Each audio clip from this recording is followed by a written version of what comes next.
જામનગરમાં fancy number plate લગાવી રોફ જમાવવાનો શોખ એક યુવકને ભારે પડ્યો છે.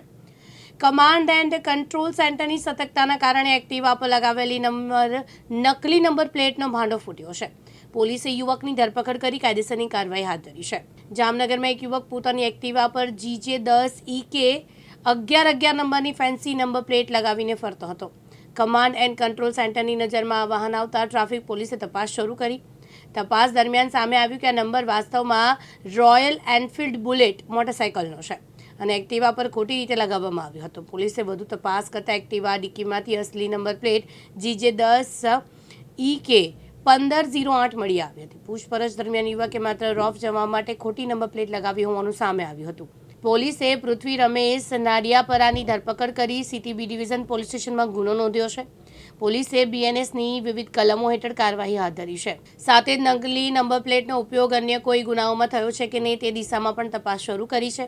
પોલીસે યુવાનોને કાયદાનું પાલન કરાવવાની અપીલ કરી ખોટી નંબર પ્લેટ લગાવી ગંભીર ગુનો હોવાનું જણાવ્યું છે. જામનગર કમાન્ડ કંટ્રોલ સેન્ટર દ્વારા અલગ અલગ શહેર વિસ્તારમાં જે કેમેરાઓ આવેલા છે તેના દ્વારા વોચ રાખવામાં આવતી હોય છે. જેના અનુસંધાને જામનગર કમાન્ડ કંટ્રોલ ટીમના PSI BV સિંગલ, તેમના ASI PA ખાણધર અને પોલીસ કોન્સ્ટેબલ રેખાબેન દાફડા આ લોકો વોચમાં હતા. તે દરમિયાન કમાન્ડ કંટ્રોલમાં એમના ધ્યાને એક વાહન આવેલું જેના રજિસ્ટ્રેશન નંબર GJ10EK 1111 4 હતા.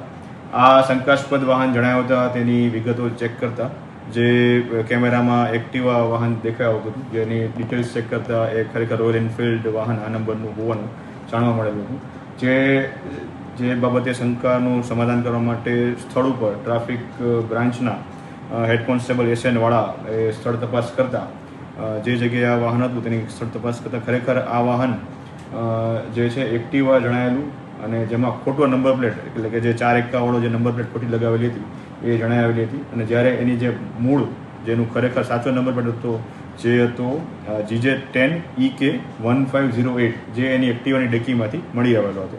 આમ આ જે આરોપી છે જેનું નામ છે પૃથ્વી રમેશ નડિયાદર, આ વ્યક્તિ દ્વારા પોતાની સાચી નંબર પ્લેટ દૂર કરી અને તેની જગ્યાએ 4 વાળી ખોટી number plate fancy number plate લગાવી અને ખોટી નંબર પ્લેટનો સાચા તરીકે ઉપયોગ કરી જાણતા હોવા છતાં પણ આ પ્રકારનું ગુનાહિત કૃત્ય કરેલું હતું. જે બાબતે ટ્રાફિક પોલીસ સ્ટેશન દ્વારા CTB ડિવિઝન પોલીસ સ્ટેશનમાં ભારતીય ન્યાય સંહિતાની કલમ 336(2), 336(3) અને 340(2) મુજબનો ગુનો દાખલ કરવામાં આવેલો છે અને હાલ આ બાબતની આગળનું ઇન્વેસ્ટિગેશન ચાલુ છે.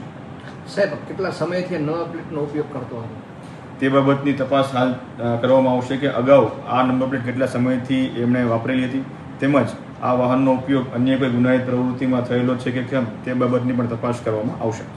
લોકો માટે કઈ અપીલ? ખાસ લોકો માટે સૂચના અને અપીલ એ જ છે કે ઘણીવાર આપણે ફેન્સી નંબર પ્લેટવાળા અમુક વાહનો પોતાના મિત્ર સર્કલમાં કે અન્ય લોકો ઉપર પ્રભાવ પાડવા માટે આ પ્રકારના નંબરો ખોટા નંબરો લગાવતા હોય તો આ પ્રકારનું કૃત્ય કરવું એક ગુનાહિત કૃત્ય છે અને જે બાબતે ગુનો દાખલ થઈ શકે છે અને આગળની કાયદેસરની કાર્યવાહી થઈ શકે છે. તો આવી કોઈ પણ પ્રકારની પ્રવૃત્તિથી આપણે દૂર રહેવું જોઈએ. સર, આ નંબર પ્લેટ કેના કારણે પકડાય? RTOમાં તો હાઈરાઇઝ નંબર પ્લેટ આવે છે, કેના આધારે? આ જે ફેન્સી નંબર પ્લેટ હતી જે RTO માન્ય નંબર પ્લેટ ન હતી તો તે બાબતનું કમાન્ડ કંટ્રોલ સેન્ટર દ્વારા સંજ્ઞાન લેવામાં આવેલું હતું અને એ કમાન્ડ કંટ્રોલ સેન્ટરની સૂચકતાને કારણે આ પ્રકારનો ગુનો ધ્યાને આવેલો હતો. આરોપી શું વ્યવસાય? એ બાબતની તપાસ ચાલુ છે. અનિલ ગોહિલ, દિવ્યાંગ ન્યૂઝ, જામનગર.